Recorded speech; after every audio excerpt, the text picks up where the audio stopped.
ജീവൻ ഏത് രീതിയിലുള്ള മാറ്റമാണ് തമിഴ്നാട് രാഷ്ട്രീയത്തിന് ഈ കഴിഞ്ഞ ഇലക്ഷൻ ശേഷം ഉണ്ടായത്? അത് എനിക്ക് തോന്നുന്നു പിന്നെ വിജയെ പലരും ശ്രദ്ധിച്ചു തുടങ്ങി, അല്ലെങ്കിൽ വിജയുടെ പൊളിറ്റിക്കൽ പാർട്ടിക്ക് ഒരു അറ്റൻഷൻ കിട്ടിയത് ഇലക്ഷന് ശേഷം മാത്രമാണ്. കാരണം പല ഈ പറയുന്ന പ്രീ പോൾ എക്സിറ്റ് പോളുകളിലൊക്കെ വിജയുടെ പാർട്ടി എനിക്ക് തോന്നുന്നു ഒരു സർവേ മാത്രമാണ് ഒരു 100 സീറ്റെങ്കിലും ഒരു പ്രിഡിക്ട് ചെയ്തത്. ബാക്കിയുള്ള ആളുകളെല്ലാം തന്നെ 1 മുതൽ 2 സീറ്റ് വരെ എന്നൊക്കെയുള്ള രീതിയിൽ തികച്ചും അതിനൊരു മൈൻഡ് ചെയ്യാത്ത രീതിയിലായിരുന്നു പോയിക്കൊണ്ടിരുന്നത്. നമുക്ക് അതിന്റെ റിപ്പോർട്ടിംഗ് നോക്കുകയാണെങ്കിലും അവിടെ ഇങ്ങനെ ഒരു പാർട്ടി ഫോം ചെയ്തു വരുന്നു. ശരിക്കും പറഞ്ഞാല് നമുക്കൊരു ഇന്റർനാഷണൽ വാർത്തയാണ്. കാരണം ഒരു നേതാവിനെ കേൾക്കാൻ വേണ്ടിയിട്ട് മില്യൺ കണക്കിന് ആളുകൾ വരുന്നു എന്ന് പറഞ്ഞു കഴിഞ്ഞാൽ എന്റെ ഒരു കാഴ്ചപ്പാട് ഒരു ഗ്ലോബൽ ന്യൂസ് ആണ്. കാരണം ഒരിക്കലും അമേരിക്കയിലെ യൂറോപ്യൻ രാജ്യങ്ങളിൽ ഇത്രയും ജനസംഖ്യ പോലും ഇല്ല. പക്ഷെ അതിന് നമ്മൾ ശരിക്കും ഈ പറയുന്ന മോദിയുടെ റാലിയോ അല്ലെങ്കിൽ രാഹുൽ പങ്കെടുത്ത പരിപാടികളോ അങ്ങനെ ഉള്ളതിനെ ഒക്കെ 10 മടങ്ങ് ജനക്കൂട്ടമാണ് വന്നത്. പക്ഷെ അതിനെ പോലും ശരിക്കും ഇഗ്നോർ ചെയ്യായിരുന്നു.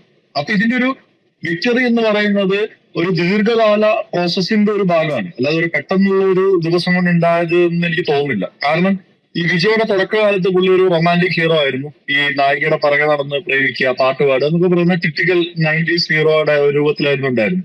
പിന്നീട് അദ്ദേഹം ഒരു 2000-നൊക്കെ ശേഷം ഒരു സോഷ്യൽ കോഴ്സിന് വേണ്ടി നിലനിൽക്കുന്ന ഒരു നായകൻ. അത് ആ നായകന്റെ പ്രത്യേകതയും കൂടെ ഉണ്ട്. അയാളുടെ സത്വം വളരെ പ്രധാനമാണ്. കാരണം ഒരു ദളിത് ബാക്ക്ഗ്രൗണ്ടിലുള്ള സാധാരണക്കാരനായ ഒരു കൊല്ലപ്പണിക്കാരൻ അല്ലെങ്കിൽ ഒരു കർഷക കുടുംബത്തിൽ നിന്നുള്ള ആള് എന്നുള്ള രീതിയിലുള്ള ഒരു ഐഡന്റിറ്റിയിലാണ് പുള്ളിയുടെ ഈ പറയുന്ന ഹീറോ ക്യാരക്ടേഴ്സ് എല്ലാം തന്നെ വന്നത്. അപ്പൊ അതിന് കൃത്യമായിട്ടുണ്ടായ ഫാൻ ബേസ് എന്ന് പറയുന്നതും ഈ പറയുന്ന ദളിത് ബാക്ക്വേർഡ് കമ്മ്യൂണിറ്റി തന്നെയാണ്. കാരണം ഇപ്പൊ നമ്മുടെ കേരളത്തിൽ പോലും ഈ പറയുന്ന തിരുവനന്തപുരം പാലക്കാട് മേഖലയിലൊക്കെയുള്ള ദളിത് ഭാഗത്തപ്പെട്ട ആളുകളൊക്കെയാണ് കൂടുതൽ ഇദ്ദേഹത്തിന്റെ ഫാൻസ്. അതുകൊണ്ട് തന്നെ ഇദ്ദേഹത്തിന്റെ ഫാൻസിനെ കളിയാക്കാൻ വേണ്ടി കേരളത്തിൽ പൊളിറ്റിക്കൽ ഇൻകറക്റ്റ് ആയ ടേമാണ് കോളനി വാണങ്ങൾ എന്നൊക്കെയായിരുന്നു അവഹേളിച്ചുകൊണ്ടിരുന്നത്. അതുപോലെ തമിഴ്നാട്ടിലാണെങ്കിൽ ഇവരെ പുള്ളെങ്കോ എന്നൊക്കെ പറഞ്ഞിട്ട്, അതായത് ഒരു നിലവാരമില്ലാത്ത ജാതിയിൽ താഴ്ന്ന ആളുകൾ എന്നുള്ള നിലയിലൊക്കെ ആയിരുന്നു അവഹേളിച്ചുകൊണ്ടിരുന്നത്. പക്ഷെ അതിനെ ആ ഒരു ഫാൻ ബേസിനെ പൊളിറ്റിക്കൽ മൂവ്മെന്റ് ആക്കി മാറ്റുമ്പോൾ എത്രത്തോളം അപകടകരമാണെന്നുള്ളത് ശത്രുക്കൾ അല്ലെങ്കിൽ എതിരാളികൾ മനസ്സിലാക്കില്ല എന്നാണ് എനിക്ക് തോന്നുന്നത്. അതായത് ഈ പറയുന്ന ദളിത് പിന്നോക്ക ബാക്ക്ഗ്രൗണ്ടിലുള്ള ആളുകൾക്ക് മുന്നിൽ ഒരു സൂപ്പർ ഹീറോ പരിവേഷമുള്ള അവരുടെ ഇടയിൽ നിന്ന് തന്നെ ഉള്ള ഒരാൾ എന്നുള്ള പരിവേഷത്തിലുള്ള ഒരാൾ ഒരു പൊളിറ്റിക്കൽ പാർട്ടി ഉണ്ടാക്കിയാൽ എന്ത് സംഭവിക്കും എന്നുള്ള റിസൾട്ടാണിത്. ഇത് നമുക്ക് ഒരിക്കലും NGR-ആയിട്ടോ അല്ലെങ്കിൽ തമിഴ്നാട്ടിലോ അല്ലെങ്കിൽ ആന്ധ്രയിലും ഉള്ള NTR അല്ലെങ്കിൽ ഇപ്പൊ റീസെന്റ് ആയിട്ടാണ് പവൻ കല്യാൺ അങ്ങനെയുള്ള ആളുകളായിട്ടൊന്നും കമ്പയർ ചെയ്യാൻ പറ്റുന്ന ഒരു മൂവ്മെന്റ് അല്ല. എന്തുകൊണ്ടാണെന്ന് വെച്ച് കഴിഞ്ഞാൽ ഈ പറയുന്ന ഫാൻ ബേസിന്റെ കൂടെ തന്നെ കൃത്യമായ ഒരു ജാതി പൊളിറ്റിക്സ് അതിനകത്തേക്ക് ഇൻവോൾവ് ആയിട്ടുണ്ടെന്നാണ് എനിക്ക് തോന്നുന്നത്. അതിന്റെ കൂടെ റിസൾട്ടാണ് ഈ കണ്ടത്. പക്ഷെ എൻ്റെ ഒരു അസസ്മെന്റ് അതൊന്നും അല്ല. ഇതൊരു ഭാഗം ഇതിന്റെ ഒരു വെർട്ടിക്കലാണ്. പക്ഷെ മറ്റൊരു പറയുന്നത് പ്രത്യേകിച്ച് ചെന്നൈ സിറ്റി, കാരണം എനിക്ക് നല്ലപോലെ അറിയാവുന്നൊരു സിറ്റിയാണ് ചെന്നൈ. അപ്പം ആ സിറ്റിയുടെ പ്രത്യേകതയുണ്ട്. കാരണം ചെന്നൈ സിറ്റിക്കകത്ത് 16 സീറ്റുമുണ്ട്. അത് ചേർന്ന് കിടക്കുന്ന 30 എല്ലാം കൂടെ 37 സീറ്റ്. കാരണം അതിന്റെ ആ ബഫർ സോൺ ഏരിയ എല്ലാം കൂടെ ചേരുമ്പോൾ ഇത്രയും ഇതുണ്ട്. അപ്പൊ എത്രയോ വർഷമായി ഏകദേശം ADMK പവർ വന്നാലും ആര് പവർ വന്നു കഴിഞ്ഞാലും ചെന്നൈ സിറ്റിയെ ഇളക്കാൻ പറ്റത്തില്ല. അതാണ് DMKയുടെ പവർ എന്ന് പറയുന്നത്. കാരണം സിറ്റി സെൻട്രേഡ് ആണ് DMK എന്ന് പറഞ്ഞ പാർട്ടി. പ്രത്യേകിച്ച് ചെന്നൈ സിറ്റി, അതേപോലെ മധുരൈ സിറ്റി, ഈ ഭാഗങ്ങളൊക്കെയാണ്. അപ്പം ചെന്നൈ സിറ്റിയിൽ ഈ TVK, അതായത് വിജയുടെ പാർട്ടിക്ക് ഇത്രയും സീറ്റുകൾ എങ്ങനെ കിട്ടി? ഇപ്പം ജിബിൻ ഓർമ്മയുണ്ടായിരിക്കും, നമ്മൾ മറ്റേ എടപ്പാടി പളനിസ്വാമിയുടെ കേസുമായി ബന്ധപ്പെട്ട് അത് നമ്മൾ മറ്റേ ഹോട്ടലിൽ വുഡ്ലാൻഡ്സിൽ താമസിച്ചുകൊണ്ടിരുന്നപ്പോഴേ അന്ന് എടപ്പാടി പളനിസ്വാമി ചീഫ് മിനിസ്റ്റർ. അതിന്ന് ഈ സ്റ്റാലിൻ്റെ മരുമോ നമ്മളെ കാണാൻ വരുന്നുണ്ട്, ശബരീശൻ എന്ന് പറഞ്ഞ ആളൊരു പോലീസ്. ഫാമിലി ഓറിയന്റഡ് ആണ് ഈ പറയുന്നത്. DMK കംപ്ലീറ്റ് ആയിട്ട് കൺവേർട്ടായി മാറി. ആ പൊളിറ്റിക്കൽ പാർട്ടിക്കകത്തുണ്ടായ അതിനകത്തുണ്ട ഫാമിലി ഡൈനാസ്റ്റി, അതായത് ഇന്നത്തെ ന്യൂ ജനറേഷൻ എന്ന് പറയുന്നവർക്ക്, പ്രത്യേകിച്ച് നമ്മൾ രാഹുൽ ഗാന്ധിയുടെ കാര്യം കൂടി പ്രിയങ്കയുടെ ഒക്കെ എടുക്കുകയാണെങ്കിലും ഇന്നത്തെ ജനറേഷൻ ഈ ഡൈനാസ്റ്റി പൊളിറ്റിക്സ് ഇഷ്ടമല്ല. അത് വളരെ കൃത്യമാണ്. അതൊരു ഘടകമാണ്. പിന്നെ ഞാൻ കാണുന്ന ഏറ്റവും പ്രധാനപ്പെട്ട ഘടകം ഇതൊന്നുമല്ല. 2017 വിജയുടെ ഒരു സിനിമ വരുന്നത്, മറ്റേ ആറ്റ്ലി എന്ന് പറഞ്ഞ ഒരാളാണ് ആ സിനിമ ഡയറക്റ്റ് ചെയ്യുന്നത്. എന്ന് പറഞ്ഞ സിനിമ അപ്പൊ ആ സിനിമയുടെ കണ്ടന്റ് എന്ന് പറയുന്നത് ഡിമോണിറ്റൈസേഷൻ, GST, സംഘപരിവാറിനെതിരെ, ഹിന്ദുത്വക്കെതിരെ.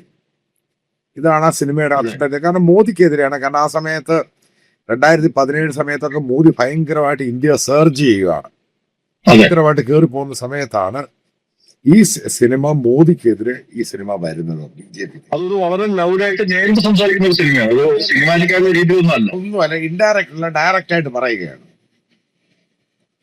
ആ സിനിമയുടെ പ്രൊമോഷൻസും കാര്യങ്ങളും ഒക്കെ വലിയ സംഭവം രീതിയിൽ കത്തിയപ്പോഴാണ് BJPയുടെ അന്നത്തെ നേതാവ് രാജയോ രാജ എന്ന് പറയുന്ന അന്നത്തെ അയാൾ നാഷണൽ സെക്രട്ടറി ആയിരുന്നു, പിന്നെ അവിടുത്തെ സ്റ്റേറ്റിന്റെ അറിയപ്പെടുന്ന ഒരു ലീഡറാണ്. ആ സമയത്തൊക്കെ മനസ്സിലാക്കണം, അണ്ണാമലയൊക്കെ വരുന്ന ആ സമയമാണ്.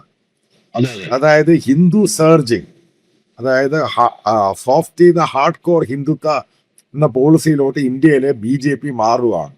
അപ്പൊ അയാളുടെ ആദ്യത്തെ സ്റ്റേറ്റ്മെന്റ് ആണ്, അതായത് ഈ പറയുന്ന വിജയ് എന്ന് പറയുന്ന ആളുടെ പേര് ജോസഫ് വിജയ് ആണ്, ഇയാൾ ക്രിസ്ത്യാനിയാണ്, ഇയാളുടെ ലക്ഷ്യം ഹിന്ദുക്കളാണ്, അതായത് BJPയും ഹിന്ദുക്കളെയും താറടിക്കാൻ വേണ്ടിയാണ് ഈ സിനിമ ഉണ്ടാക്കിയത്.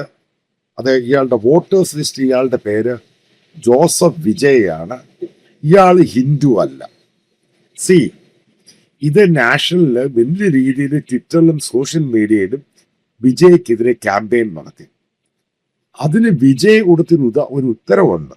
അതായത് സ്വന്തം ലെറ്റർ പാടുക Joseph Vijay, Jesus is my Xavier. അതെ, അതിന്റെ ലെറ്റർ ഹെഡിന്റെ മുകളിലാകത്ത് ജീസസ്, അതിന്റെ അടിഭാഗത്ത് ജോസഫ് വിജയും. അതൊരു ഭയങ്കര ക്ലാസിക് ആയിരുന്നു സംഭവം. കാരണം നമ്മളൊന്ന് നാരദ അതിൻ്റെ അകത്ത് ഈ ഉണ്ടാവുന്നത്. അത് തമിഴ്നാട്ടിലുണ്ടാക്കിയ ബഹളം, അതായത് പ്രത്യേകിച്ച് ചെന്നൈ സിറ്റിയിൽ. അതായത് ഇത്ര നാളും ക്രിസ്ത്യൻസ് ആർക്കും അറിയത്തില്ല ഈ വിജയുടെ ഫാമിലി. എല്ലാവർക്കും അറിയാം പേര് ജോസഫ് വിജയാണ്, പക്ഷെ സ്ക്രീൻ നെയിം ഒക്കെ വിജയ് എന്ന് തന്നെ അങ്ങ് പോകത്തുള്ളൂ. ഇന്ത്യയിലെ ഒരു രീതിയാണ്, ഒരു ഇന്ത്യനൈസ്ഡ് പേരാണ്. ഈ വിജയ ഫാദർ ചന്ദ്രശേഖർ എന്ന് പറയുന്നയാള് തമിഴ്നാട്ടിലെ OBC എന്നാണ്. മറ്റേ അമ്മയെന്ന് പറയുന്നത് അപ്പർ കാസ്റ്റ് ബ്രാഹ്മൺ കമ്മ്യൂണിറ്റി സിംഗറാണ്. അതായത് പ്രാക്ടീസിങ് ക്രിസ്ത്യൻസ് ആണ്. ഇത് തന്നെയാണ് തമിഴ്നാടിന്റെ സിനിമാ സംസ്കാരത്തില് ഏകദേശം. നമ്മളിപ്പോ നാഗ്മയുടെ കാര്യം പറയുന്നത്, നാഗ്മ ഒരു ക്രിപ്റ്റോ ക്രിസ്ത്യനാണ്. ഇത് ഞാൻ പല വീഡിയോയിലും പല ആവൃത്തി പല ആൾക്കാരോടും പറയുമ്പോൾ ആൾക്കാർക്ക് പിടികിട്ടുന്നില്ല എങ്ങനെയാണ് ചെന്നൈ സിറ്റി മാറിയത്. അതിൻ്റെ ഏറ്റവും പ്രധാനപ്പെട്ട കാരണങ്ങളുണ്ട്. ചെന്നൈ സിറ്റി എന്ന് പറയുന്നത് ടെമ്പിൾ സിറ്റിയാണ്, ഇഷ്ടം പോലെ കോവിലുണ്ട്. ഈ സിറ്റികളിലെ ടെമ്പിൾസിലെ പഴയ പോലെ ആൾക്കാരില്ല. ഇതൊക്കെ എവിടെ പോയി? അതാണ് ഇവാഞ്ചലിക്കൽ മൂവ്മെന്റ് അവിടെ ഉണ്ടായിട്ടുണ്ട്. അപ്പൊ അതിനകത്ത് ഏറ്റവും കൂടുതൽ പോയിരിക്കുന്ന ആരാ? ഈ പറയുന്ന ദളിറ്റ്സും ബാക്ക്വേർഡ് ക്ലാസ്സുമാണ്. അപ്പൊ നേരത്തെ ഇവർ ആർക്കാണ് സപ്പോർട്ട് ചെയ്തുകൊണ്ടിരുന്നത്? ഈ പറഞ്ഞ DMKക്കാണ് സപ്പോർട്ട് ചെയ്തുകൊണ്ടിരുന്നത്. ഈ സപ്പോർട്ട് ഈ വിജയുടെ ഈ മൂവ്മെന്റ് വരുമ്പോൾ ഇവര് മുഴുവനും വിജയുടെ കൂടെ അങ്ങ് നിന്നു. അല്ലെങ്കിൽ ജിബിന് എങ്ങനെ സ്റ്റഡി ചെയ്താലും മനസ്സിലാകാത്തൊരു കാര്യമുണ്ട്. ഈ പാർട്ടി അനൗൺസ് ചെയ്തിട്ട് 2 വർഷമേ ആയിട്ടുള്ളൂ. അതെ, ഒന്നാമത്തെ ഘടകം. ഇതിന്റെ ക്യാമ്പയിൻ എന്ന് പറഞ്ഞാൽ കഴിഞ്ഞ 6 മാസം കൊണ്ടേ തുടങ്ങിയിട്ടുള്ളൂ. അതിനകത്ത് ഈ 2 മാസമാണ് ക്യാമ്പയിൻ ഉള്ളത്. അതിനിടയ്ക്ക് തന്നെ ഏകദേശം 25-30 ദിവസം കരൂർ അപകടവുമായി ബന്ധപ്പെട്ട വിജയ് ഈ പറയുന്ന പകുതിയിലധികം കോൺസ്റ്റിറ്റ്യുവൻസി പോയിട്ടില്ല. അപ്പൊ അവിടെയുള്ള നിർത്തി വെച്ചേക്കുമായിരുന്നു.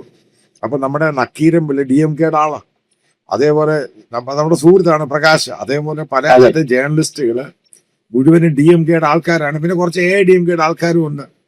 അപ്പൊ ഞാൻ അവരോടൊക്കെ ചോദിക്കുമ്പോൾ ഇവരൊക്കെ എന്നോട് പറയുന്നത്, അതായത് ഈ DMKയുടെ ഈ പറയുന്ന സോ കോൾഡ് ജേർണലിസ്റ്റുകൾ പറയുന്നത്, ആൾക്കാർ കൂടുന്നേ ഉള്ളൂ, ഇതൊന്നും വോട്ടല്ല. അതിൻ്റെ അകത്ത് വളരെ സീനിയർ ആയിട്ടുള്ള തമിഴ് ജേർണലിസ്റ്റ് എന്നോട് പറഞ്ഞ കാര്യം, എല്ലാ ആൾക്കാർക്കും കള്ള് മേടിച്ചു കൊടുക്കും, കള്ളും മേടിക്കും, 100 രൂപയും മേടിക്കാൻ വേണ്ടിയാ വരുന്നത്. അപ്പൊ ഞാൻ ചോദിച്ചുകൊണ്ട് അവരോട്, ഈ എല്ലാ ആൾക്കാർക്കും ഈ കള്ള് മേടിച്ചു കൊടുക്കാനും 100-500 രൂപ കൊടുക്കാൻ ഇത്രയും പണം എവിടുന്നാണ്? അതെ, നോർമലായത് ഇത്രയും ആൾക്കാർ. കാരണം നമുക്കറിയാം ഓർഗാനിക് ആയിട്ടുള്ള ആൾക്കാർ കൂടുന്നതും ഇൻഓർഗാനിക് ആയിട്ട് രണ്ടും വ്യത്യാസമാണ്.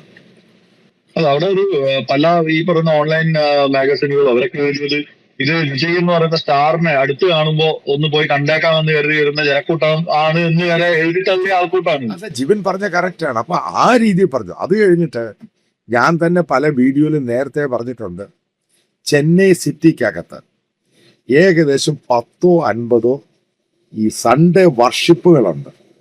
അതായത് ഈ മെഗാ ചർച്ചുകൾ. ഇത് വലിയൊരു ടെന്റ് അടിച്ചിട്ടൊക്കെ ആൾക്കാരൊക്കെ കൂടുക. അപ്പൊ അതിനകത്ത് 2-3 ചർച്ചകൾ കാണാൻ വേണ്ടി ഞാൻ തന്നെ പോയി, ഇത്ര ആൾക്കാരുണ്ടെന്ന് കാണാൻ. അത് ഹാർഡ് കോർ ആയിട്ടുള്ള ദളിറ്റ്സ് ആണ് ഇത് മുഴുവനും ഗ്യാദർ ചെയ്തിരിക്കുന്നത്. അതിനകത്ത് ഒരിക്കല് ചെന്നൈയിൽ ഒരു ഓട്ടോറിക്ഷ അയാൾ എന്നെ കൊണ്ടുപോയി. അപ്പൊ അയാള് ഈ പറയുന്ന പോലെ ഹിന്ദു ആണ്, പക്ഷെ ഈ പറയുന്ന ഇവാഞ്ചലിക്കൽ ക്രിസ്ത്യൻ ആണ്. എന്നെ ഒരിടത്ത് കൊണ്ടുപോകും. ഞാൻ കണ്ടപ്പോൾ ഷോക്കായിപ്പോ 50,000 പേര്, 50,000 പേര്, അതും വെൽ ഓർഗനൈസ്ഡ് ആണ് ഈ സാധനം. അപ്പൊ അത്രയും ആൾക്കാർ ഗ്യാദർ ചെയ്യുന്നു. അതായത് ചെറുപ്പക്കാർ മുഴുവൻ അവിടെ ഉണ്ട്. അതേപോലെ തന്നെ ശ്രീപെരുമ്പന്തൂര് രാജീവ് ഗാന്ധി ആ ഫേമസ് ഈ ടെക് സിറ്റി ഒക്കെയാണ്. അപ്പൊ അതിനവിടെ ഇഷ്ടം പോലെ ഇതേപോലെ സൺഡേ വർഷിപ്പുകളാണ്. അപ്പൊ ഇത് സ്റ്റഡി ചെയ്യണം. അത് സോഷ്യൽ സ്ട്രക്ചർ എന്തുവാണ് ഉണ്ടായത്, ഇത് ആൾക്കാർ സ്റ്റഡി ചെയ്യുന്നില്ല. അതുകൊണ്ടാണ് ഇവർ പറയുന്നത് വിജയ്ക്ക് ഇത്രയേ ഉള്ളൂ, അവർക്ക് ഇത്രയോ. അത് അവിടെയാണ് നമ്മൾ പ്രധാനപ്പെട്ട ഒരു കീ പോയിന്റ്. വിജയ് പബ്ലിക്കായിട്ട് പറയുകയാണ് അവൻ ക്രിസ്ത്യൻ ആണ്, ജീസസ് ഈസ് മൈ സേവിയർ. DMKക്ക് പോയിരുന്ന ഈ പറയുന്ന ചെറുപ്പക്കാരന് ഇതേപോലെ തന്നെ ദളിറ്റ്സ്, അതായത് ക്രിപ്റ്റോ ക്രിസ്ത്യൻസ്, ഇവരൊന്നടങ്കം വിജയുടെ കൂടെ അങ്ങ് പോയി. ഇതാണ് ഈ ചെന്നൈ സിറ്റിക്കകത്ത് ഏറ്റവും കൂടുതൽ ഇവർക്ക് അടി കിട്ടിയത്. അതിൻ്റെ അകത്ത് പരമപ്രധാനം എന്ന് പറയുന്നത് റിസർവേഷൻ സീറ്റുകൾ. അതാണ് ഏറ്റവും പ്രധാനം. അത് റിസർവേഷൻ സീറ്റുകൾ ഏറ്റവും കൂടുതൽ ചരിത്രത്തിൽ ആദ്യമായിട്ട് ഇപ്പൊ 28 ദളിറ്റ്സ് SC ആൻഡ് ST ആൾക്കാർ പലയാളും ജനറൽ സീറ്റിൽ കൊണ്ട് മത്സരിപ്പിച്ചിട്ടുണ്ട്. ഈ ആൾക്കാരും കൂടെ ജയിച്ചിങ്ങ് വന്നു. ഇതാണ് ബേസിക് ഉണ്ടായിരിക്കുന്നത്. അതിനകത്ത് ഈ പറയുന്ന സാറി പറഞ്ഞ ഒരു കാര്യം, അത് പിന്നെ ശരിക്കും വളരെ ഈ തമിഴ്നാട് പൊളിറ്റിക്സില് ഇപ്പൊ സാറ് പറഞ്ഞ ഒരു പോയിന്റ്, അതായത് ഇത്രയധികം ദളിത് ബാക്ക്വേർഡ് കമ്മ്യൂണിറ്റി എന്നുള്ള ആളുകൾ ജയിച്ചു വരുന്നത്, അതിനകത്ത് ഞാനൊരു ശരിക്കൊരു നല്ല ചേഞ്ച് അവിടെ കാണുന്നുണ്ട്. എന്തുകൊണ്ടാണെന്ന് വെച്ച് കഴിഞ്ഞാല് ഞാനവിടെ ഒരു തുടർച്ചയായിട്ട് ഒരു ഏതാണ്ട് 10 വർഷത്തോളം തന്നെ തമിഴ്നാടുമായിട്ട് അവിടെ തന്നെ ജീവിക്കുകയും അടുത്ത് പ്രവർത്തിക്കുകയും ചെയ്തിട്ടുള്ള ഒരു സ്ഥലമാണ്. അപ്പൊ അവരെന്തായാലും ഈ ദ്രാവിഡിയൻ പൊളിറ്റിക്സിന്റെ തുടക്കത്തിൽ ഈ പറയുന്ന അമ്മയുടെ ഒക്കെ കാലത്ത്, അല്ലെങ്കിൽ പിന്നീട് കരുണാനിധി, കലൈഞ്ചറും അതുപോലെ LGR ഒക്കെ എൻ്റർ ചെയ്യുന്ന സമയത്ത് ആ ഒരു പൊസിഷൻ, അതായത് ഇതിന്റെ ഒരു തുടക്ക കാലഘട്ടത്തിലൊക്കെ നോക്കി കഴിഞ്ഞാൽ ഒരു ബ്രാഹ്മണിക്കൽ ഡോമിനൻസിനെതിരായിട്ടുള്ള ഒരു ഫൈറ്റ് ആയിരുന്നു ഈ പറയുന്ന ദ്രാവിഡിയൻ പൊളിറ്റിക്സ് എന്ന് ഒറ്റ വാക്കിൽ പറഞ്ഞാൽ അതാണ് സാധനം. അപ്പൊ അതിനെ കൃത്യമായിട്ട് അതിന്റെ ഒരു സക്സസ് പോയിന്റ് നേരത്തെ തന്നെ കഴിഞ്ഞു. എനിക്ക് തോന്നുന്നു 90കളുടെ ഒക്കെ അവസാനമാകുമ്പോഴത്തേക്ക്, അല്ലെങ്കിൽ 2000ന്റെ ഒക്കെ തുടക്കത്തിലാവുമ്പോൾ തന്നെ ഈ പറയുന്ന ബ്രാഹ്മണിക്കൽ ഡോമിനൻസിനെ പൂർണ്ണമായിട്ടും തുടച്ചു നീക്കാൻ ദ്രാവിഡിയൻ പൊളിറ്റിക്സിന് കഴിയുന്നുണ്ട്. അപ്പൊ അതിന് ശേഷം സംഭവിക്കുന്ന ഒരു കാര്യം ഇവിടെ ഉണ്ട്. എന്താന്ന് വെച്ച് കഴിഞ്ഞാല് നമ്മളിപ്പോ അവിടെ കാണാം നിരന്തരം നമ്മളിപ്പോ വെറുതെ ഒരു ഈ പറയുന്ന ദുരഭിമാന കൊല എന്ന് പറയുന്ന ഒരു സാധനം, അത് നമ്മൾ സെർച്ച് ചെയ്ത് നോക്കി കഴിഞ്ഞാൽ, ഗൂഗിൾ സെർച്ച് ചെയ്ത് നോക്കി കഴിഞ്ഞാൽ ഏറ്റവും കൂടുതൽ വാർത്ത വരുന്നത് ബീഹാറിൽ നിന്നോ UP നിന്നോ അല്ല, തമിഴ്നാട്ടിൽ നിന്നാണ് വരുന്നത്. ജാതി കൊലപാതകങ്ങൾ ഏറ്റവും കൂടുതൽ നടക്കുന്ന ഒരു സ്ഥലമാണ് തമിഴ്നാട് എന്ന് പറയുന്നത്. അതിൽ ഏറ്റവും രസകരമായ കാര്യം എന്ന് പറഞ്ഞു കഴിഞ്ഞാല് OBC വിഭാഗത്തിൽപ്പെട്ട 2 യുവാക്കൾ, OBC ആണ് രണ്ടുപേരും. പക്ഷെ അതില് ഈ പറയുന്ന പെങ്കൊച്ചിന്റെ കാസ്റ്റ് OBCയിൽ തന്നെ അപ്പറാണ്, അതായത് ചെറുക്കന്റെ കാസ്റ്റിനേക്കാളും അപ്പറാണ്. അതിന്റെ പേരിലാണ് കൃഷ്ണഗിരി എന്ന് പറയുന്ന ഈ കർണാടകമായിട്ട് ചേർന്ന് നടക്കുന്ന ആ പ്രദേശത്ത് മാസങ്ങളോളം നീണ്ടിരിക്കുന്ന കലാപം നടക്കുന്നത്. അതായത് ഈ പറയുന്ന OBCക്കകത്ത് അപ്പർ കാസ്റ്റ് ലോവർ കാസ്റ്റ് പ്രശ്നം വരുന്നു, SCക്കകത്ത് അപ്പർ കാസ്റ്റ് ലോവർ കാസ്റ്റ് പ്രശ്നം വരുന്നു, എന്തിന് ST വിഭാഗത്തിൽ പോലും അപ്പർ കാസ്റ്റ് ലോവർ കാസ്റ്റ് വിഷയം വരും. അപ്പൊ ഇതിനൊന്ന് അഡ്രസ് ചെയ്യാൻ വേണ്ടിയിട്ട് ഈ പറയുന്ന ബ്രാഹ്മണിക്കൽ ഡോമിനൻസിനെ അഡ്രസ് ചെയ്ത് അതേ രീതിയിൽ തന്നെ ഈ പറയുന്ന ജാതി സാധനത്തിനെ പിന്നെ അഡ്രസ് ചെയ്യാൻ വേണ്ടിയിട്ട് പറ്റുന്നില്ല ഈ പറയുന്ന ദ്രാവിഡിയൻ പാർട്ടികൾക്ക്. അപ്പൊ അവിടെ വേറൊരു ടൂൾ കൂടി ഉണ്ട്. അത് എന്റെ ഒരു സുഹൃത്ത് പറഞ്ഞാണ്, അപ്പോഴാണ് എനിക്ക് ഇതൊരു ഇൻട്രസ്റ്റിംഗ് ആയിട്ട് തോന്നിയത്. അതായത് ഈ വിജയുടെ സിനിമകളിൽ ഇങ്ങനെ പ്രേമിച്ച് കല്യാണം കഴിക്കുന്ന ആൾക്കാരെ ഉപദ്രവിക്കുന്നവരെയൊക്കെ അടിച്ചിട്ടിട്ട് കല്യാണം കഴിക്കുക, അത് ശരിക്കും അവിടെ വലിയ റവല്യൂഷനാണ്. It's A revolution. അതായത് 2 ആളുകൾ തമ്മിൽ കല്യാണം കഴിക്കുമ്പോൾ അവിടെ കുടുംബ മഹിമയും അവരുടെ ഫിനാൻഷ്യൽ സ്റ്റാറ്റസ് ഒക്കെ അല്ലെങ്കിൽ എഡ്യൂക്കേഷൻ സ്റ്റാറ്റസ് ഒക്കെ അവസാനമാണ് വരുന്നത്. അവിടെ ആദ്യം വരുന്നത് ഏത് ജാതിയാണെന്നുള്ളതാണ്. അപ്പൊ അതിന്റെ പേരിൽ ഈ പറഞ്ഞ അതും ഈ പറയുന്ന പെങ്കൊച്ച് വേറൊരു ജാതിയിൽ കല്യാണം കഴിച്ചു പോയാൽ ആ പെങ്കൊച്ചിനെ കൊല്ലുന്നത് ആ പെങ്കൊച്ചിന്റെ അച്ഛനും സഹോദരങ്ങളും ഒക്കെ ചേർന്നിട്ടാണ്. അതൊരു ഹൊറിബിൾ സിറ്റുവേഷനാണ്. എനിക്കൊന്നു ഇന്ത്യയിൽ ഏറ്റവും കൂടുതൽ ജാതി ദുരഭിമാന കൊലകൾ നടക്കുന്ന സംസ്ഥാനമാണ് തമിഴ്നാട്. അതിനെ അഡ്രസ് ചെയ്യാൻ ഇവർക്ക് പറ്റിയിട്ടില്ല. അതൊക്കെ ചെറുപ്പക്കാരുടെ ഇടയിലുള്ള ഒരു വിഷയമാണ്. അപ്പൊ അവിടെയൊക്കെയാണ് ഈ പറയുന്ന അല്ല, അതിന്റെ വേറെ പോയിന്റ് കൂടെ പറയാം. ആ ഇന്നും ഈ പറയുന്ന സതേൺ തമിഴ്നാട്, അതായത് തിരുച്ചിനാപ്പള്ളി, മറ്റേ അതെ മധുര, അതേപോലെ അതെ കോയമ്പത്തൂരിന്റെ ആ സൈഡിലൊക്കെ അതെ ഇന്നും സെപ്പറേറ്റ് ചായക്കടയാണ്, ഓക്കെ, സെപ്പറേറ്റ് ബാർബർ ഷോപ്പാണ്. ഈ റിലേഷൻ തമ്മിൽ താമസിക്കുന്നത് ഇടങ്ങളൊന്നും അല്ല. ഞാൻ പോയിട്ടുണ്ട്, ഞാൻ കണ്ടിട്ടുണ്ട്. അതെ കാരണം ഇന്നും അതുണ്ട്. അപ്പം അതിനൊന്നും ഒരു സൊല്യൂഷൻ ഉണ്ടാക്കാൻ ജിബിൻ പറഞ്ഞ പോലെ ഈ ദ്രാവിഡിയൻസ്, കാരണം സെക്കൻഡ് ഫേസ് ഓഫ് റവല്യൂഷനാണ്. ഫസ്റ്റ് ഫേസ് കഴിഞ്ഞു, ബ്രാഹ്മൺസ് ആയിരുന്നു, അവരങ്ങ് പോയി, അവർ കംപ്ലീറ്റ് ആയിട്ട് എലിമിനേറ്റഡ് ആയിപ്പോയി. ഇനി അവിടെ കാര്യമായിട്ടൊന്നുമില്ല. സെക്കൻഡ് ഫേസ് എന്ന് പറയുന്ന ഏറ്റവും കൂടുതലുള്ളത് ഈ ഒരു സംഭവത്തെ ഈ പറയുന്ന ദ്രാവിഡിയൻ പാർട്ടി പ്രോപ്പറായിട്ട് അഡ്രസ് ചെയ്യാൻ കഴിഞ്ഞില്ല. അത് സത്യം തന്നെയാണ്. അതിനകത്ത് റിഫോംസ് കൊണ്ടുവന്നത്, അതായത് ജാതികളുടെയും ഈ പറയുന്ന എസ് സിക്കകത്തും ഒ ബി സിക്കകത്തും നമ്മളെല്ലാം ഒരുമിച്ചിരിക്കാം, നമുക്ക് ഒരുമിച്ചിരുന്ന് പ്രാർത്ഥിക്കാം എന്ന് പറയുന്നത് ഈ പറയുന്ന ഇവാഞ്ചലിക്കൽ ക്രിസ്ത്യൻസ് മാത്രമേ ഉള്ളൂ. ഇത് കാരണം ഞാൻ കണ്ടിട്ടുണ്ട്. അവിടെ ലാസർ എന്നും പറഞ്ഞുകൊണ്ട് ഒരാളുടെ ഒരു മിനിസ്ട്രി ഉണ്ട് ഈ മധുരൈ ആ ഭാഗത്ത്. അപ്പം അവർ അഡ്രസ് ചെയ്യുന്ന ഒരു ഒറ്റ ഇഷ്യൂ ഉണ്ട്, അതായത് അതിനകത്ത് ജാതിയില്ല, ഈ ജാതിക്കകത്തുള്ള ജാതിയില്ല. മനസ്സിലാക്കാൻ, ജാതിക്കകത്തുള്ള ജാതി എന്ന് വലിയ ഇഷ്യൂ ആണ് തമിഴ്നാട്ടില്. ഉപജാതിയാണ് ഏറ്റവും വലിയ പ്രശ്നം. ഇപ്പൊ ഒരു കാര്യമുണ്ട് ജിബിൻ, നമ്മൾ അതിന്റെ ഗ്രൗണ്ട് റിയാലിറ്റി മറക്കരുത്.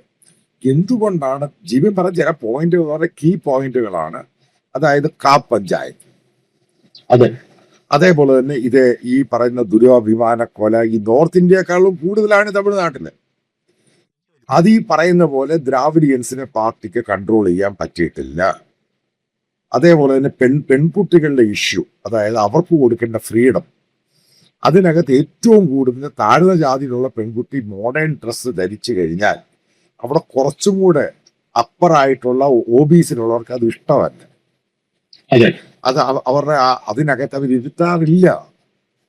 ഇതൊക്കെ ഉള്ള സംഭവം തന്നെയാണ്. അപ്പം ഇതൊക്കെ അതിൻ്റെ അകത്തുണ്ട്. അപ്പൊ അതിനകത്ത് ഒരു റവല്യൂഷൻ എന്ന് പറയുന്ന സംഭവം അല്ല, ഒരുമിച്ചിരിക്കാം, നമുക്ക് ഒരുമിച്ച് ആഹാരം കഴിക്കാം, നമുക്ക് ഒരുമിച്ച് പ്രാർത്ഥിക്കാം, ഈ സംഭവങ്ങളൊന്നും വേണ്ട എന്ന് പറയുന്നത് അവിടെ ഇവാഞ്ചലിക്കൽ ക്രിസ്ത്യൻസേ ഉള്ളു. അപ്പൊ ഇവരെല്ലാം പറയുന്നൊരു സംഭവമുണ്ട്, ഇതെല്ലാം ഹിന്ദു മതത്തിലെ ദുരാചാരങ്ങളാണ്, അവിടെയാണ് ഹിന്ദുത്വം അറ്റാക്ക് ചെയ്യപ്പെട്ടത്. അതും കൂടെ മനസ്സിലാക്കണം. എന്തുകൊണ്ടാണ് തമിഴ്നാട്ടിൽ നിന്ന് ഹിന്ദുത്തെയും ഹിന്ദു ലൈഫ് സ്റ്റൈലും അറ്റാക്ക് ചെയ്യപ്പെട്ടത്? കാരണം ഇത് ഇന്നും ഫോളോ ചെയ്യുന്ന ജാതി, ഈ പറയുന്ന താഴ്ന്ന ജാതിയിലും ഒ ബി സിയിലും ഉള്ളവരുണ്ട്. അത് റിയാലിറ്റി, അത് മറക്കരുത്. അപ്പൊ അതിനെ എങ്ങനെയാണ് ഓവർകം ചെയ്യുന്നത്? അപ്പൊ അതിനെ ഓവർകം ചെയ്യാൻ പറയുന്ന ഈ പറയുന്ന DMKയ്ക്കും AIDMKയ്ക്കും ഇവർക്കൊന്നും ഒരു സൊല്യൂഷൻ ഇല്ല. ആ സൊല്യൂഷൻ ഈ പറയുന്ന ഇവാഞ്ചലിക്കൽ ക്രിസ്ത്യൻസിൽ കൂടെ ഉണ്ടാവുന്നത്. പിന്നെ അവർക്ക് അതിന് ഏറ്റവും കൂടുതൽ പിന്തുണയായിട്ട് വന്നത് ഈ ന്യൂ ജനറേഷൻ ചെറുപ്പക്കാർ. അവർക്ക് ഈ പറയുന്ന ജാതിയോടും ഇതിനോടും ഒരു ശതമാനം പോലും താല്പര്യമില്ല. പക്ഷെ അവർക്കൊരു റിലീജിയസ് പ്ലാറ്റ്ഫോം എന്ന് പറയുന്നത് ഈ പറയുന്ന ഇവാഞ്ചലിക്കൽ ക്രിസ്ത്യൻസ് ഉണ്ടാക്കി കൊടുത്തു. കാരണം ഇവരുടെ വർഷിപ്പ് ടീം, ആ ടീം, ഫ്രഷേഴ്സ് ടീം, അങ്ങനെ വലിയ വലിയ സെൽ വർക്കുകളുണ്ട്. അപ്പൊ അതിനകത്ത് ഇവർ ഒരുമിച്ച് നിന്നങ്ങ് വർക്ക് ചെയ്യുന്നത്. അപ്പൊ അത് വലിയൊരു ചേഞ്ച് ഉണ്ടായേക്കുന്നത്. അതുപോലെ എനിക്കിപ്പോ അടുത്തൊരു ഇൻട്രസ്റ്റിംഗ് പോയിന്റ് ആയിട്ട് തോന്നിയിട്ടുള്ള ഒരു കാര്യം എന്ന് പറഞ്ഞാൽ, ഇപ്പൊ അവിടെ ഈ ഒരു ഇലക്ഷൻ ശേഷം ഒരു തൂക്ക് മന്ത്രിസഭ ഉണ്ടാകുന്ന ഒരു സാഹചര്യം വന്നു. പലതവണ പിന്നെ ഗവർണർ വിജയനെ മടക്കി അയച്ചു. അങ്ങനെ അവസാനം ഈ പറയുന്ന എല്ലാ ആളുകളും തന്നെ ചർച്ച ചെയ്തു എന്നുള്ള നിലയിലായപ്പോഴത്തേക്കും പിന്തുണ കൊടുക്കാൻ കോൺഗ്രസ് എന്നിട്ടും അത് എത്തിയില്ല, എണ്ണം എത്തിയില്ല. അങ്ങനെ പിന്നീട് അവിടത്തേക്ക് ഇടത് പാർട്ടികളും VCK പോലുള്ള പാർട്ടികൾ, ഇവരൊക്കെ ഈ പിന്നെ തിരുമാവലിന്റെ പാർട്ടികളൊക്കെ അതിനകത്തേക്ക് വരികയാണ്. അപ്പൊ ആ ഒരു കോമ്പിനേഷൻ ഇപ്പൊ നിലവിൽ അതൊരു സ്ട്രോങ് പൊളിറ്റിക്കൽ ഒരു ഫ്രണ്ട് ഒന്നും അല്ല. പക്ഷെ ഇവരിങ്ങനെ ഒരുമിച്ച് പ്രവർത്തിക്കുന്ന സാഹചര്യം ഉണ്ടെങ്കിൽ അതൊരു പൊളിറ്റിക്കൽ ഫ്രണ്ടായിട്ട് മാറിക്കഴിഞ്ഞാൽ അതൊരു ഭയങ്കര കോമ്പിനേഷൻ, ഡെഡ്ലി കോമ്പിനേഷൻ ആയിരിക്കും എനിക്ക് തോന്നുന്നത്. കാരണം ഈ ഇടത് പാർട്ടികളും അതുപോലെ VCK ഒക്കെ അവിടെ ഈ പിന്നെ കാസ്റ്റ് പൊളിറ്റിക്സിൽ ഭയങ്കര സ്ട്രോങ് ആയിട്ട് പ്ലേ ചെയ്യുന്ന ആളുകളാണ്. അവിടെ ഈ ജാതി മുതലൊക്കെ അടിച്ചു പൊളിക്കുക, ഈ പിന്നെ ആളുകൾക്ക് പ്രവേശനം നൽകാത്ത ക്ഷേത്രങ്ങൾ, ആ ഒരു തരത്തിലുള്ള പൊളിറ്റിക്സാണ് അവിടെ പിന്നെ CPIM ഒക്കെ കാലാകാലമായിട്ട് ചെയ്തുകൊണ്ടിരിക്കുന്നത്.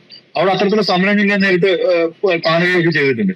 അപ്പൊ ഈ ഒരു കോമ്പിനേഷൻ വന്നു കഴിഞ്ഞാൽ അത് ഭയങ്കരമായിരിക്കും എന്നാണ് എനിക്ക് തോന്നുന്നത്. പൊളിറ്റിക്കൽ കോമ്പിനേഷൻ ആണ്. പല സുഹൃത്തുക്കളും അറിയാവുന്നവർ എനിക്ക് മെസ്സേജ് ചെയ്തിട്ട് ചോദിക്കുന്നുണ്ട്, വിജയുടെ മന്ത്രിസഭ എത്ര ദിവസം പോകും?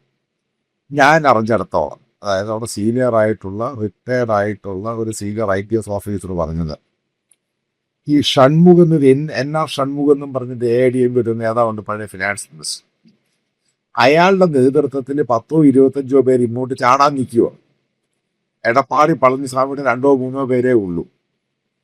കാരണം അവർക്കറിയാവുന്ന കാര്യമുണ്ട്, ഇനി അവരുടെ രാഷ്ട്രീയം തീരുന്നു. അത് മാത്രമല്ല, അവർക്ക് ഈ പറയുന്ന ഒരു സേവർ ഇല്ലാതെ പറ്റില്ല. നേരത്തെ ഈ പറയുന്ന പിന്നെ ജയലളിതയുടെ ഷാഡോലായിരുന്നു ആ പാർട്ടി ഉണ്ടായിരുന്നു. ജയലളിത പോയ ശേഷം അവർക്ക് അവിടെ ഒരു രക്ഷകനില്ല. അതിന് ആപ്റ്റായിട്ടുള്ള ആളുകൂടിയാണ് വിജയ്. കാരണം സിനിമ, അതേപോലെ തന്നെ ആൾക്കാർ, അതെ. കാരണം മാസീവായിട്ടുള്ള സപ്പോർട്ട് ഉണ്ട്.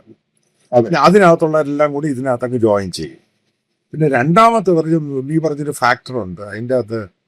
നമുക്കറിയാവുന്നതാണ്, ഈ തമിഴ്നാട്ടിലെ ഇടതുപക്ഷം എന്ന് പറഞ്ഞാൽ VCK എന്ന് പറയുന്നതും വലിയൊരു ദളിത് മൂവ്മെന്റ് ആണ്. ഈ ദളിത് മൂവ്മെന്റ് അവർക്ക് സംഘടനാ ശക്തിയുണ്ട്. വിജയ്ക്ക് ആ പറയുന്ന സംഘടനാ ശക്തിയില്ല. Fan base converted into politics ആണ്. പക്ഷെ ക്രൗഡ് വളരെ വാല്യുബിൾ ആണ്. അങ്ങനെ ആ ഒരു ക്രൗഡിനെ കാണുന്നത് തീർച്ചയായും. ക്രൗഡ് മാറ്റർ ചെയ്യും. അതെല്ലാം വോട്ടായിട്ട് കൺവേർട്ട് ചെയ്തു. അതെ. അത് തള്ളിക്കളയും ചെയ്യരുത്, വോട്ടായിട്ട് കൺവേർട്ട് ചെയ്ത് ക്രൗഡ്. അതെ. അതെ. അപ്പൊ അങ്ങനെയാണെങ്കിൽ നരേന്ദ്രമോദിയെ കാണാൻ എത്രയോ ആൾക്കാരെ കേരളത്തിൽ വരുന്ന ഒരു വോട്ടായിട്ട് കൺവേർട്ട് ചെയ്തില്ല. പാലക്കാട് വന്നപ്പോ എന്തോ ക്രൗഡായിരുന്നു, തൃശ്ശൂർ എന്തോ ക്രൗഡായിരുന്നു. ഇതേപോലെ നരേന്ദ്രമോദി ഈ തമിഴ്നാട്ടിൽ പോയി ക്രൗഡ് ഉണ്ടായിരുന്നു. പക്ഷെ ഒരു BJP എല്ലായിടത്തും കെട്ടിവെച്ച പൈസയാണ് പലയിടത്തും പോയേക്കുന്നത്. ഒരു സീറ്റിലാണ് ജയിച്ചിരിക്കുന്നത്. ഇതാണ് മനസ്സിലാക്കുക. പക്ഷെ ഇവിടെ ഉണ്ടായേക്കുന്നത് ഈ വിജയുടെ കംപ്ലീറ്റ് ആയിട്ട് ക്രൗഡ് ട്രാൻസ്ലേറ്റ് ചെയ്ത് വോട്ട്. അതിന്റെ കൂടി ഈ ഒരു വിസിറ്റോടെയും അതുപോലെ ഇടതുപക്ഷത്തിന്റെ ഒരു പൊളിറ്റിക്കൽ സാധനം കൂടി വന്നു കഴിയുമ്പോഴത്തേക്കും ആ ഒരു ക്രൗഡിന്റെ സ്വഭാവം മാറും എന്നാണ് സാധ്യത. പൊളിറ്റിക്കൽ സ്ട്രക്ചർ ആണല്ലോ ഈ പറയുന്ന പൊളിറ്റിക്കൽ പാർട്ടിക്കകത്ത് ഒരു പൊളിറ്റിക്കൽ മാനേജ്മെന്റ് ഉണ്ടല്ലോ. അപ്പൊ ആ സ്ട്രക്ചറും കൂടെ വന്നു കഴിയുമ്പോൾ ഒരു കാര്യമുണ്ട്. ഈ പറയുന്ന CPIക്കാണ്, ഈ CPM-നാണെങ്കിലും VCK-ക്കാണെങ്കിലും DMK-ക്ക് പോലും AIDMK ഫ്യൂച്ചർ എന്ന് പറഞ്ഞ ക്വസ്റ്റ്യൻ മാർക്കാണ്. കാരണം ഒരു സർജിങ് ലീഡറാണ്. അതുകൊണ്ട് തന്നെയാണ് DMK-യുടെ ഉണ്ടായിരുന്ന ഘടകകക്ഷികളോട് അയാൾ സ്റ്റാലിൻ തന്നെ പറഞ്ഞ് വിജയെ സപ്പോർട്ട് ചെയ്യാൻ. അതതിന്റെ കാര്യം. അപ്പൊ ഉദയനിധിയുമായിട്ട് അടുത്ത് നിൽക്കുന്ന ഒരു പത്രക്കാരൻ എന്നോട് പറഞ്ഞു, ഉദയനിധിയും അതേപോലെ ചെറുപ്പക്കാരാണ് DMK-ക്കാരും ഭയങ്കരമായിട്ട് സ്റ്റാലിനോട് നിർബന്ധിച്ചു. കാരണം പളനിസ്വാമിക്ക് മന്ത്രിസഭ ഉണ്ടാക്കാൻ DMK പുറത്തു നിന്ന് പിന്തുണ കൊടുക്കാൻ വേണ്ടി. കാരണം അവിടെ വാർത്തകളൊക്കെ വരുന്നുണ്ട്. പക്ഷെ ഇവര് സമ്മതിക്കുന്നില്ല. ഇവര് പറയുന്നത് അവരുടെയും ഫ്യൂച്ചർ ഇല്ലാതാകും. അല്ലാതെ വല്ലാത്തൊരു ക്വസ്റ്റ്യൻ മാർക്കിലോട്ട് പോവാണ് ഈ ദ്രാവിഡിയൻ പൊളിറ്റിക്സിന്റെ ഇത് അവസാനിക്കുക. കാരണം ന്യൂജൻ തോട്ട്സ് എന്ന് പറയുന്ന ഇതിനെയൊക്കെ അവര് വെട്ടി ദൂരെ കളഞ്ഞു.